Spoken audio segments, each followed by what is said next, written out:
Olá, turma, tudo em paz?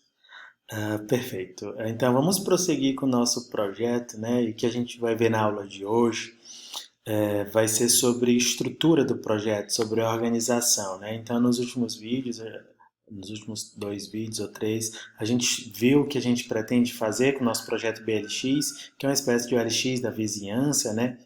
Onde as pessoas vão poder anunciar e vender produtos, tá bom?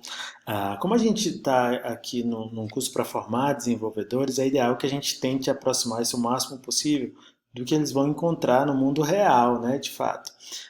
Então nós vamos, nesta semana, nos dedicar a estruturar o nosso projeto, tentar buscar umas estruturas que tornem esse projeto saudável, tá bom?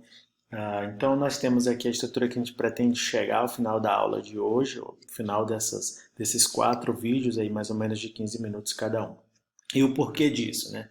Quando você está desenvolvendo um software, né, a gente está falando aqui do back-end, né, a estrutura do nosso projeto back-end, a gente tem uma série de preocupações que o desenvolvedor e que o projeto deve lidar, certo? O desenvolvedor deve implantar a estrutura de software para poder responder a essas preocupações. Então, dado o fluxo, né, de uma aplicação back-end, que é desde a requisição, toda a questão de processamento, que passa por validação dos dados, persistência ou recuperação de dados em banco de dados, montagem da resposta e o envio da resposta propriamente dito para quem solicitou aquela, tem uma série de artefatos de software que podem aparecer. Tá bom? Então nós vamos tentar implantar essa estrutura de controller, que são as rotas, e ali faz uma pequena validação dos dados e tudo. Já chama uma lógica de negócio, que geralmente ou quase sempre faz uma persistência de dados ou busca dados, né, já persistidos e retorna isso monta uma resposta e já retorna isso para o usuário, tá bom? Até a semana passada nós nos dedicamos a fazer uma análise aqui de mais ou menos do que o nosso software vai precisar. A gente vai mudar bastante coisa aqui no nosso projeto, na verdade, implantar mais coisas, tá bom? Então vamos lá. A gente vai fazendo e a compreensão vai chegando aos poucos, tá? Dentro de um software web, de um software de uma API, nós temos a seguinte situação. Deixa eu ver se eu consigo desenhar aqui no Whimsical, só de forma bem simples aqui, nada espetacular, vamos dizer assim, né? Deixa eu aumentar aqui o zoom, botar um zoom aqui 100%. Tá bom. Tá aqui o zoom 100%. Então, dentro de um software, vou fazer aqui bem rápido, né? Então, a gente tem aqui as requisições, né? Que é um request que vai chegar aqui para a sua aplicação. E essa requisição ela é atendida aqui por uma rota, né? Uma rota ou um controller, certo? Eu estou chamando de request que eu vou chamar de rota. É um controller. Perfeito? Então vem para cá, assim que funciona, né? Então os dados vão chegar aqui. Esse controller, no final das contas, né, ele pode fazer lá alguma interação com um banco de dados. Então ele não necessariamente esse controle, mas essa operação que foi exposta, seja para cadastrar, para listar, para editar, quase sempre ela mexe com banco de dados, tá? Então nós vamos ter aqui um carinha que ele vai ser responsável só por essa parte aqui do banco de dados, certo? Eu vou chamar aqui de repositório, mas ele é uma camada de acesso aos dados, né? Acesso aos dados. Perfeito. Existe uma série de formas de fazer isso, nós não estamos necessariamente seguindo esta ou aquela metodologia, mas adaptando para uma realidade nossa aqui, é o que as empresas fazem, né? Elas vão ajustando, botam uma camada disso, uma camada daquilo. Tá bom. Os dados na aplicação, eles são chamados, né, de modelos, né? De modelos. Esses modelos, eles representam o negócio em si, mas eles também podem ser e devem ser persistidos, né, em banco de dados, certo? Em banco de dados. Perfeito. Então, os modelos ficam aqui. No geral, o repositório, ele lida com esses modelos em bancos de dados. Deixa eu ver aqui, deixa eu ver se eu consigo botar, não sei se dá certo, botar essa setinha para grudar aqui na outra. Perfeito, deu certo, né? Então, a gente diminuindo, aqui tá bom, perfeito. E aqui também, quando a gente faz um request, né, o request Beleza, é o request mesmo, deixa eu botar aqui do lado. Nós também temos uns modelos de dados que a gente vai chamar de esquema aqui, certo? Esquema, isso, assim em inglês. Perfeito. Preste atenção nessa estrutura que ela vai facilitar muito a compreensão do código, tá bom? Vamos aqui, deixa assim mesmo. Beleza, então esse é o esquema. Quando a gente, na aula passada, na semana passada a gente estava aqui, a gente vai mandar uma estrutura como essa aqui, né? Quando a gente estava no criar animal, cadastrar animal, certo? Então esse aqui é um esquema de dados que vai trafegar informações do request até chegar lá na rota, perfeito? E essa rota, ela pode aqui pelo meio do caminho ter uma camada de serviços, né? De serviços, que aqui é a lógica de negócio. Lógica de negócio. Essa camada talvez a gente já não implante ela hoje, mas aos poucos ela vai se fazendo necessária, certo? Então o controller vai chamar esse serviço, né? Os serviços, para executar o seu trabalho, ele pode eventualmente chamar também um repositório, né? Deixa eu botar aqui para baixo, desce para cá, isso, perfeito. Ele pode chamar aqui o repositório para poder ler, enfim, para ter informações lá do banco de dados. Aqui pode ser ida e volta. Deixa eu selecionar aqui para vocês compreenderem. Os serviços ele pode tanto enviar informações como receber também. Ok, e está aqui, aqui na parte de serviços, de rotas e de controle, nós temos aqui algumas opções dependendo de como você está arquitetando. Você já pode devolver aqui para uma response, né, uma resposta, ou o controller é que vai fazer isso, certo? Deixa eu botar para cá. Ou o controller é que vai fazer isso, e aqui faz dois sentidos. Enfim, nós temos toda uma estrutura, um fluxo do dado, né, da informação. Então, os nossos clientes vão ficar aqui, response, né? Beleza, os nossos clientes vão ficar aqui fazendo request e response. Quem são nossos clientes, professores? Professor, nossos clientes, galerinha, são os aplicativos, né? Então, você vai ter aqui ou um site, ou você vai ter aqui os aplicativos. Estou fazendo aqui um pouquinho rápido para não consumir muito aqui o nosso tempo nessa etapa, né? Perfeito, está aqui. Então, os aplicativos que serão desenvolvidos, eles vão conversar aqui com o nosso back-end, mandando e recebendo informações. Eles mandam informações por meio do request e o request ele gera, né, quando processado adequadamente, uma resposta de informações, uma resposta de dados. Então, isso chega, vai para a camada de serviço, vai no banco de dados e tudo mais. Então, o que a gente vai tentar fazer é preparar o nosso software para a gente chegar numa estrutura mais ou menos como essa aqui. Perfeito? Aí para isso eu já pensei aqui, dei uma pesquisada, adaptada de coisas que eu faço aqui em outras linguagens também, e a gente vai conseguir chegar numa estrutura muito boa, tá bom? Então, primeiro a gente vai ter a camada de persistência de dados que vai envolver um pouquinho também da lógica, né, da lógica de dados. Então, que é essa parte aqui do SQL Alchemy, né?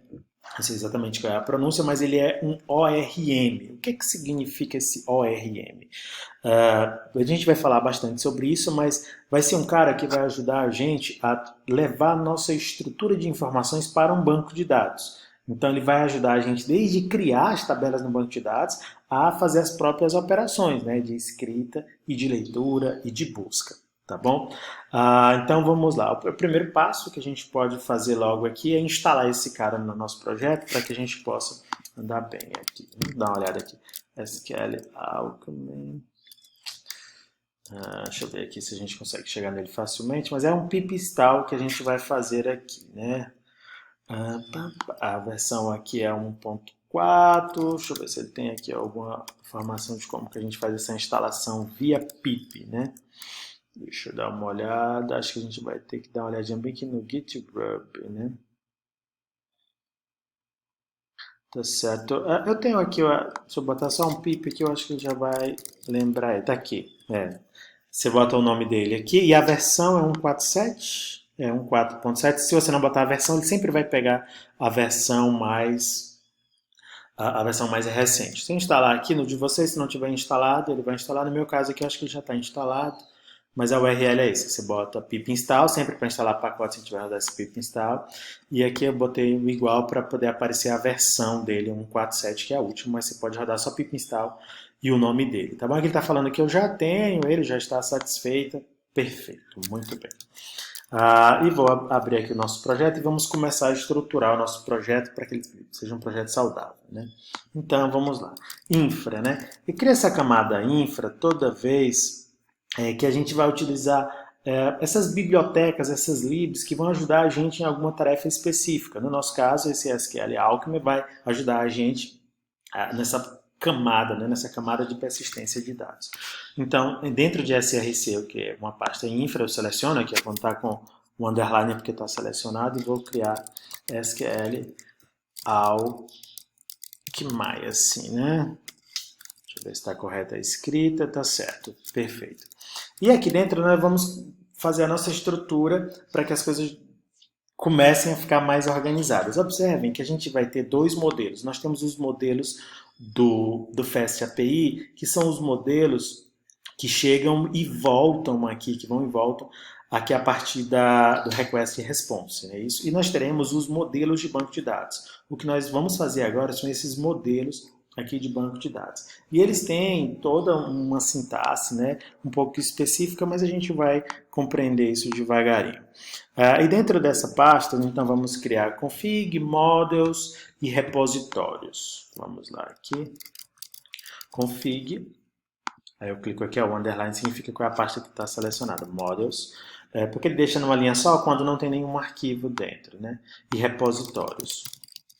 O que significa essas três pastas que eu coloquei dentro da pasta aqui do nosso ORM, né? Pasta config, onde a gente vai startar o nosso banco de dados, dizer qual é o banco de dados que a gente vai utilizar, né, qual é o SGBD, a gente vai usar o SQLite por enquanto, as configurações, né, de conexão com esse banco de dados e como que a gente vai gerar conexões. Em Models, nós vamos criar a representação das tabelas, né, ou seja, como é que essas tabelas vão aparecer aqui na nossa aplicação.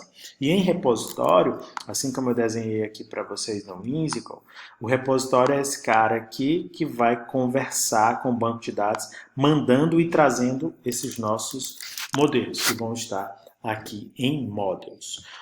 Tudo bem? Então vamos lá. Primeiro nós vamos cuidar aqui da configuração, né? Database.py vai ser um arquivo Python. Como é que você chega nesse arquivo? Se vocês olharem aqui a documentação do Fast API, lá embaixo, né? Então você entra aqui no User Guide, você desce, você vai chegar no SQL, né? Bancos de dados relacionais. E ele ajuda aqui você, como é que você organiza, ele dá umas dicas, como é que você faz, o database. E a gente pode aqui de cara já pegar tudo isso dele aqui, né? Vamos ver o que, que ele tem aqui. Já tem a URL aqui pra gente, já está tudo bonitinho. Então é só pegar aqui, vou copiar e colar. Isso aqui é um arquivo de configuração, como tem a própria pasta já está dizendo. Então aqui eu estou dizendo que eu quero que você utilize o SQLite, que é um banco de dados. E aí o nome do nosso banco eu vou botar aqui BLX banco, né? Que é o banco de dados do BLX. Então eu posso só chamar de appBLX. appBLX. Essas outras configurações aqui a gente pode deixar, não tem nenhum problema. É isso, né? Vou olhar se ele diz mais alguma coisa aqui para a gente. Dá uma explicada o que significa tudo isso. Mas o que importa aqui para a gente é a URL do banco de dados. Aqui, essa seção local é uma conexão com o nosso banco de dados. E aqui ele instancia essa classe base, que é uma classe que vai servir para a gente ficar herdando os nossos modelos e assim a gente já tornar as nossas classes que podem ir e vir do banco de dados. Tudo bem? Acho que é isso aqui por enquanto, né? Beleza. Deixa eu voltar aqui no projeto. E aqui, além disso, aqui no banco de dados, a gente precisa criar uma função que vai ajudar a gente a criar o nosso banco de dados, certo? É uma função que vai ser chamada toda vez que a nossa aplicação iniciar e a gente vai criar o banco de dados. Então, deixa eu criar ela aqui, que ela também vai ser útil para a gente. Def criar bd, e aqui, esse ORM que a gente está criando, essa própria classe base, a gente pode chamar metadata, tudo isso está na documentação, né? Metadata. Isso aqui a gente faz geralmente só uma vez, né? no projeto, não faz toda vez que você vai fazer alguma modificação, nada disso, tá bom?